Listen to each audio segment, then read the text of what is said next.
She was constantly bullied as a child. She believed she is not good enough, and that turned her into a people pleaser. She was so engrossed in being who she thought she needed to be that she completely lost track of who she really was.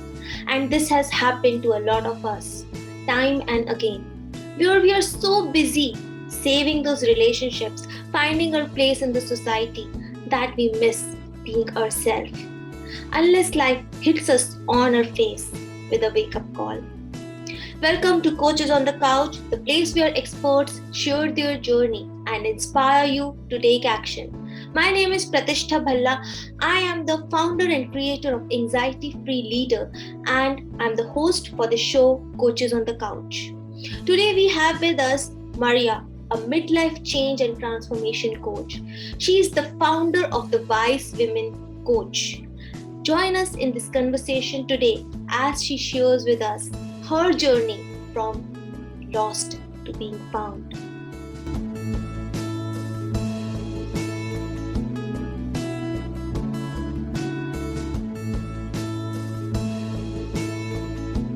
Hi Maria, a very warm welcome to the show Coaches on the Couch.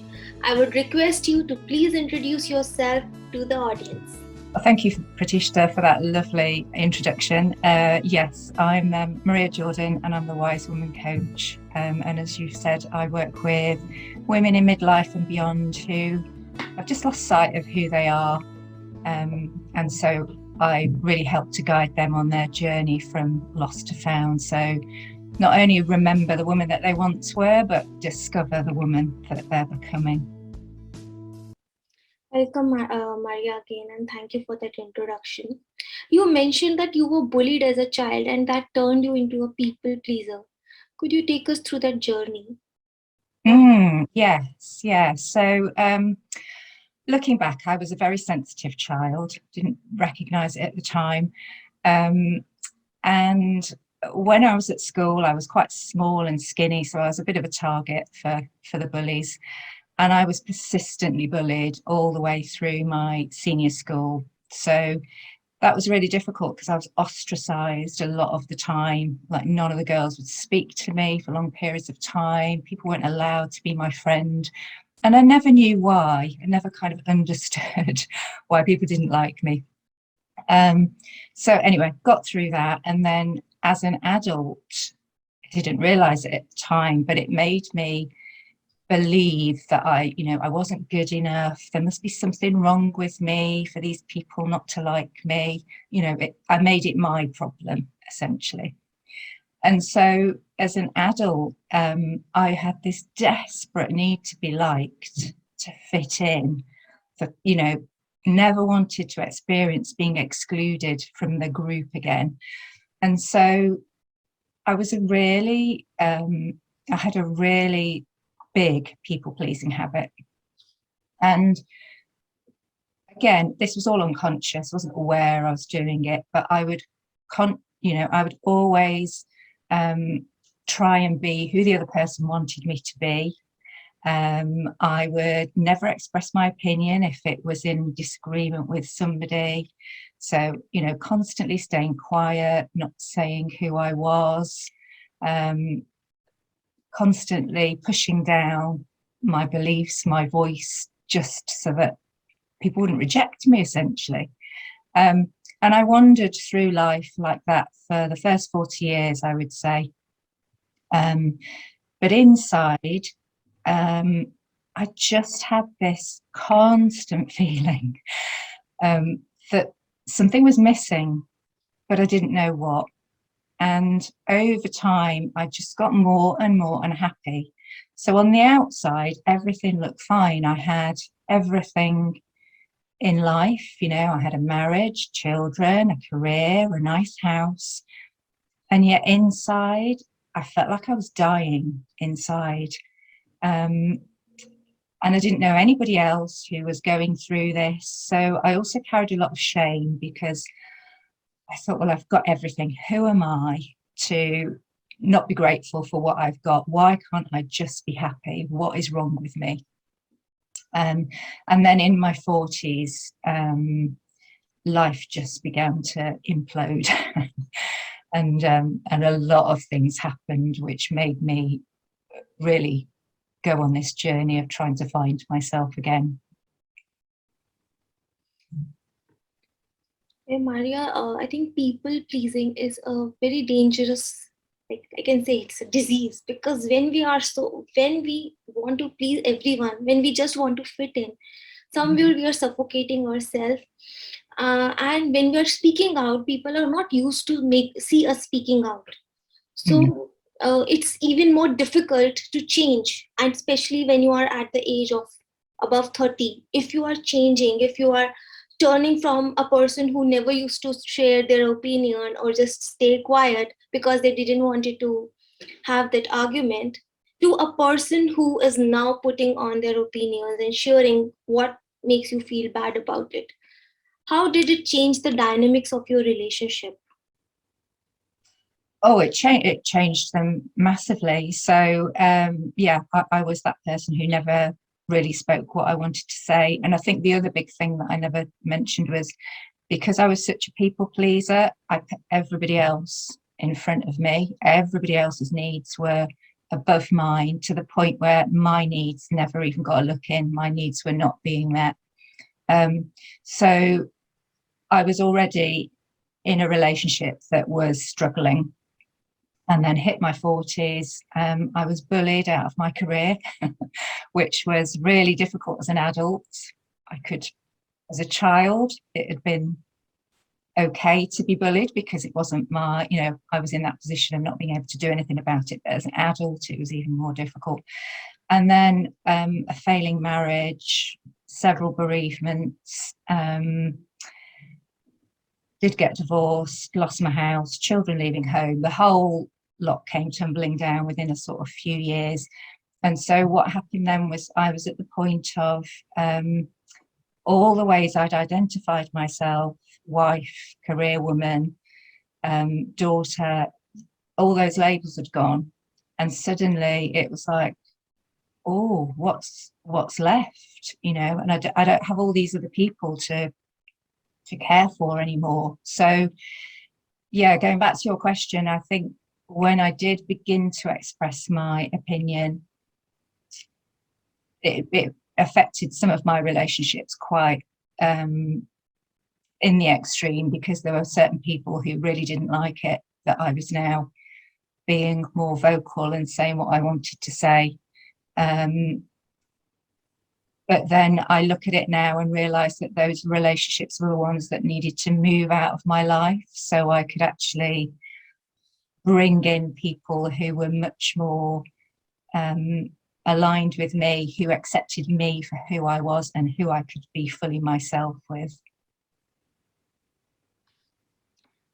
Yeah, as you are saying, I can understand that when we are in a certain energy level, we are being in the people pleaser attitude or any other such attitude. We have these people, and then they move out. As you said, that when you change, these people moved out and made space for other people who would accept you as you are. So, what kept you going in that phase of change? The transition phase? Gosh, the transition phase, I'm not going to lie, it was really difficult. It was hard. And I think it was hard because, again, as I said, I didn't know anybody else who had gone through this. I thought it was just me.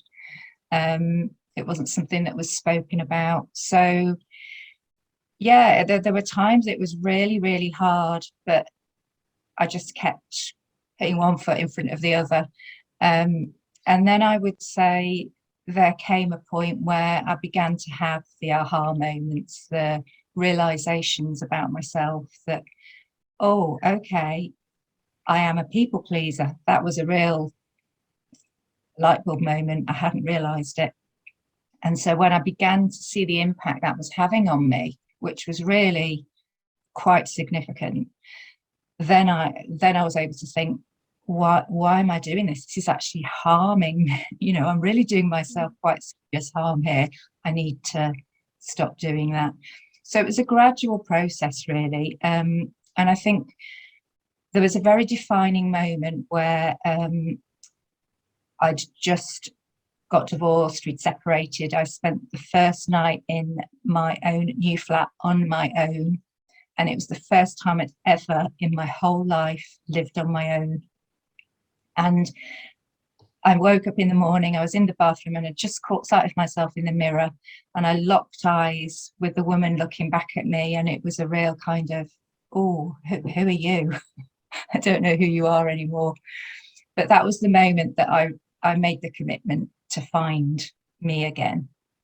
And so I think what happens is when we put that intention out there, when we make a commitment to change something, the universe begins to bring us people or opportunities. Things start showing up that, you know, we hadn't been aware of before. And that's very much what started to happen for me. So what I began to do is I began to follow the breadcrumbs. So things would pop in, and rather than, you know, old Maria would have kind of just dismissed it, instead I began to think, oh, okay, I wonder what that's about. Let's have a look at that and see where that takes me. Wow, thank you so much, Maria, for being so vulnerable and sharing this journey, because a lot of people think that the known devil is better than the unknown devil, and they prefer to stay in their own hell. And they think that this is better, but every single day they are killing themselves in that pain. Um, and you mentioned about putting intentions and then the universe opening up to people and opportunities.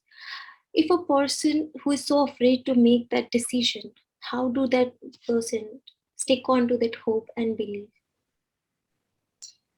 Gosh, yes, that's a big question. And I think it's going to be different for everybody. But I think for me, there was just something inside, and I can't even articulate what it was really. There was just something inside me that kept saying, you know, just keep going. You know, it will all be okay.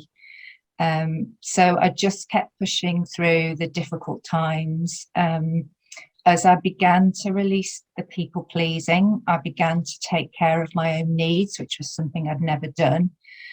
And as I did that, I began to feel a lot better. So, you know, I've been having horrendous anxiety, panic attacks, to the point where I was really struggling to function every day.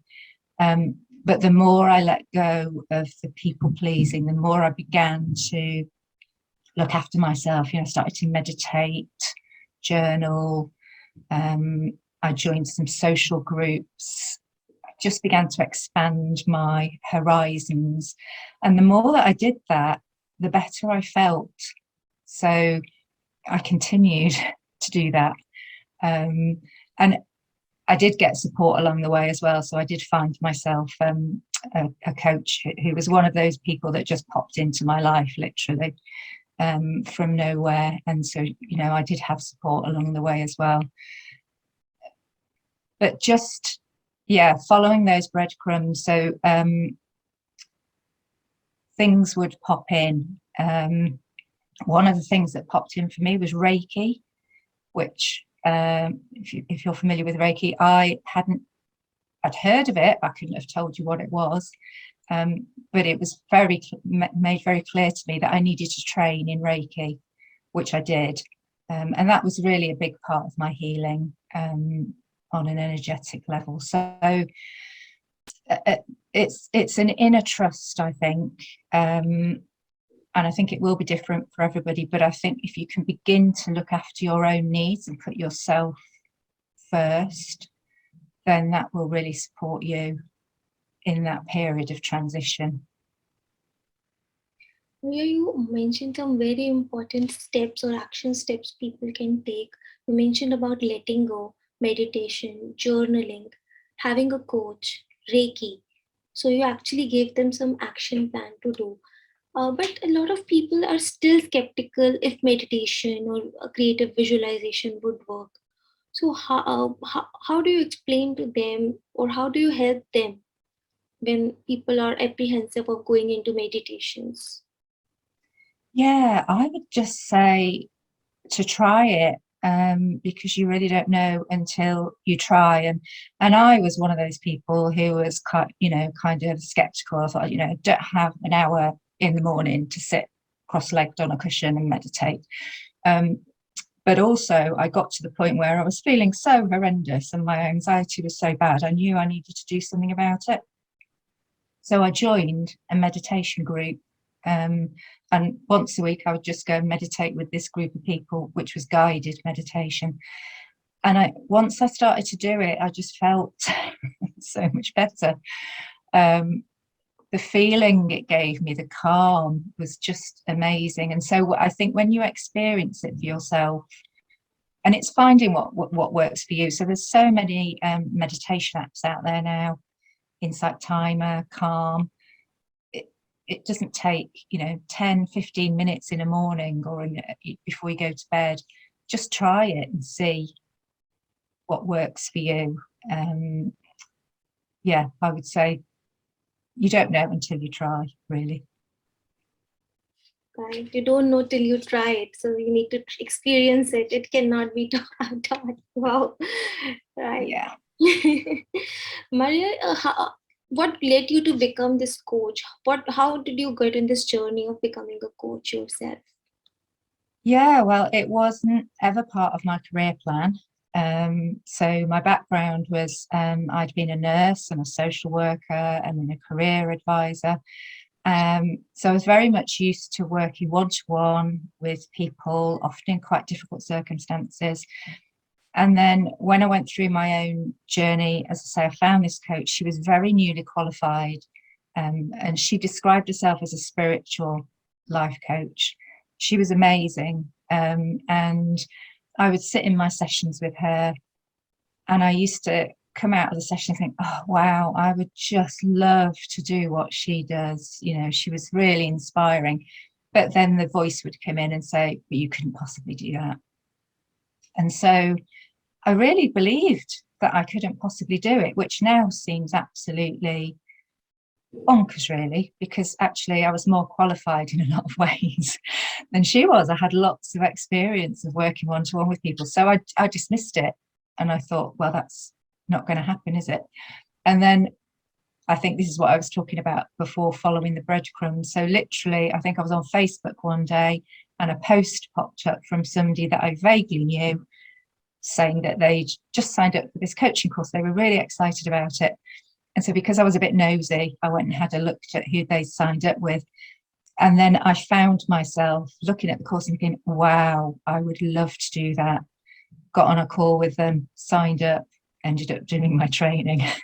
So yeah, it was just allowing myself, I think, to be open to the possibility. I think that's an important part of it all. Yeah.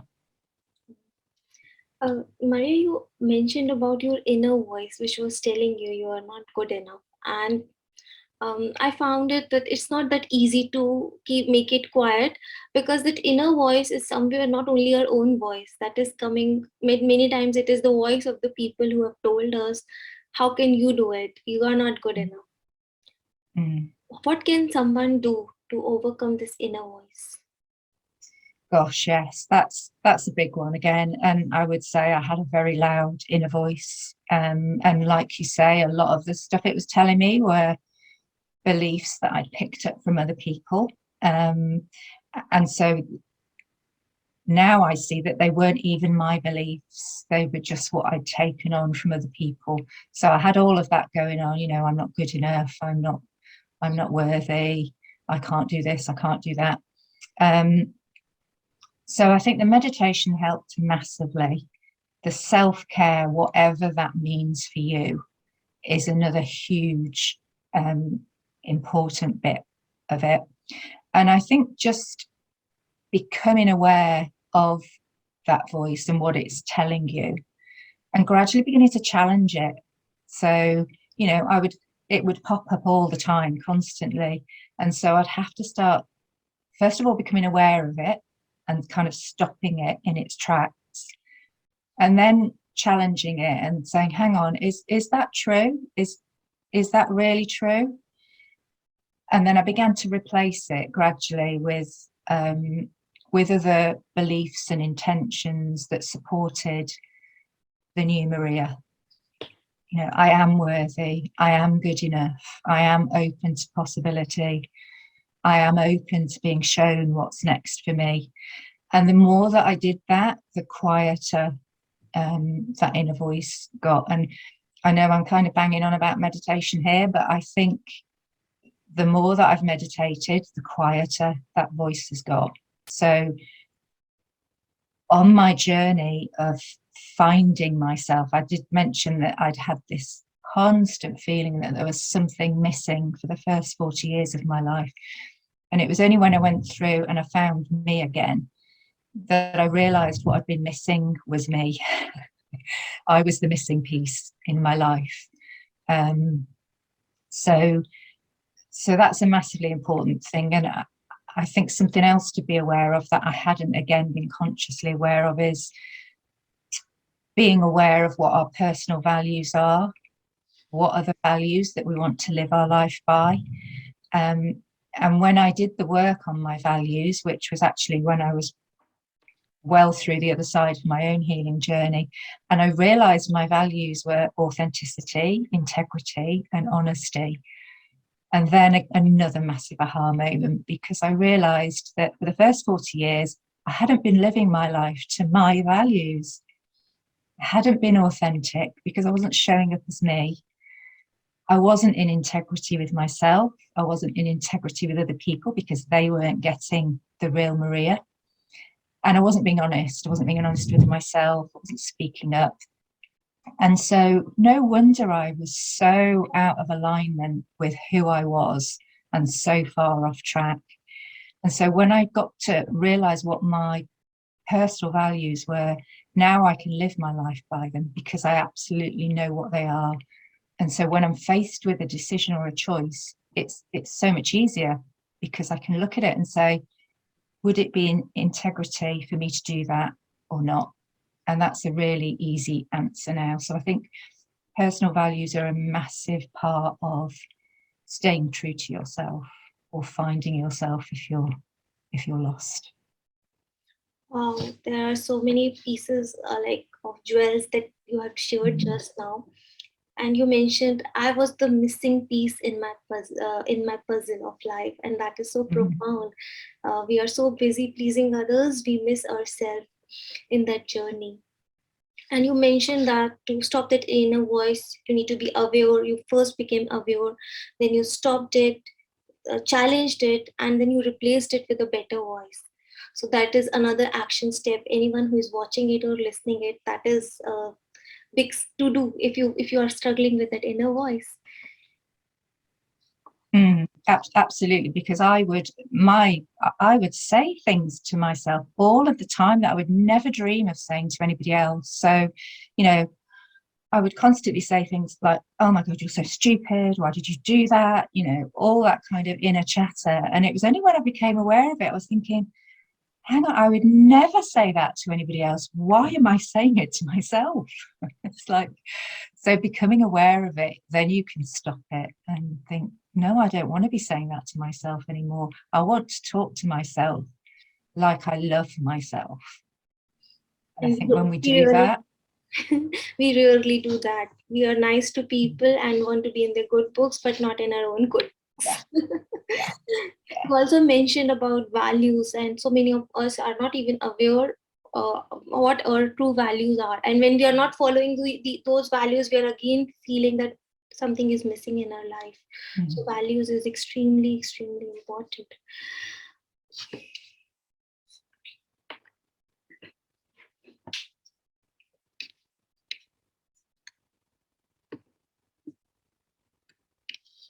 I'm just lost in so much. No, I was going to say there's lots. Do I ask now, because there are so many things that people would be willing to ask. I really want to ask one question on behalf of a lot of women who are maybe in their 30s or 40s or early 40s, and they are having children, and somewhere they are expected to just think about their children, their family. The family is having enough income, so why are they bothered about making money? Why are they so ambitious? Many times women are criticized for being ambitious. Even if they are being ambitious and people are saying, oh, I support you, but on the back of their mind, they're still having this thought, why is she not taking care of the house? If she wants to have an ambition, it's okay, but she also needs to take care of the household things. She also needs to make sure everything else is in place. So that puts a lot of pressure on women. um, how do one handle these changing dynamics where women are ambitious and the people are having different expectations, and she's having a different expectation, and then she's feeling this, having this feeling of emptiness? Yeah, and that is a difficult one. I think, that's a massive challenge for a lot of women, because we're fighting against a system essentially that's in place, and has been in place for eons really. I guess it just starts with having the honest conversations that in and I was guilty of this as well. So, my children came first for everything. But actually, I think as a mother, if your children are always first in your life and they don't see you ever put yourself first or show yourself as being worthy of anything, actually you're kind of teaching them the same thing, and it gets handed down and handed down. There's a brilliant quote by Glennon Doyle, which was one of those things that just kind of smacked me in the face one day. But it's around, she said something like, my children don't need me to save them. My children need to watch me save myself. And I was like, wow, that is profound, because I think when we demonstrate to our children that, yeah, I have needs, it's important for me to have time to do things that really fulfill me, then we're also showing them that that is okay for them as well. So we're kind of teaching them what, what is good for them as well. I think it starts with having the honest conversations, and for a lot of women that might be, having a conversation with their partner to say, this is what fulfills me, this is what I need in order to feel really fulfilled, to be the best them I can be, to, I can do the other stuff, but maybe I will need some support with that. But actually, for me to be the best person I can be within this relationship, or as a mother to my children, I also have my needs, and it's important that they are met. So I think it's getting that conversation going, but I appreciate that, that's still very difficult for a lot of women. Yeah, that's so profound. If nothing else, then at least this can motivate women to come out and share what they actually need. That they are teaching their children how do they live their life. If they are not putting their need first, then the children would also learn the same, and it would continue going from one generation to another. So at least it stops at you. So it would be great if women can take that charge and just share their needs honestly, and at the same time the relationship, the people around, they accept it, because it has to be both ways. Otherwise what happens is, if one woman speak and the people around don't accept it, then she sets a bad example, and it scares other women to just share their voice, because they feel that, like, look, she shared what she wanted and she lost her family, so I would not share because my family is my biggest value. I want to be with Yes, my yeah. value. And it will continue this way only if things are not changing. So yeah, I think that is a very profound and great information that you shared with us. Mario, for the sake of time, just tell us briefly how people can approach you. And you also mentioned that you would like to give some gift to the audience. So please, could you share about that? Yes, certainly. So you can find me at thewisewomancoach.co.uk. I have got a free resource on there, which is 5 steps to finding you again. And I've also got a Facebook group, which is a free community for women, which is called She Remembered Who She Was. So, and I think I'm not sure I gave you the links for those, Pratishtha, but I could just let you have those. Surely, I would share those links in the description box, and anyone who is watching this or listening to the podcast, please make sure you go to her website and check out this free resource and learn as much as you can. And if you want further help, just contact Maria. And if you have any doubts, just write in the chat box, and Maria and I would be more than happy to share the answers. Absolutely. Thank you, Pratishtha. Thank you so much. With that, I'll take your leave, everyone on Coaches on the Couch. I'll meet you next week with another amazing guest. Till then, keep smiling and keep shining. It's me, Pratishtha Bhalla. Bye-bye.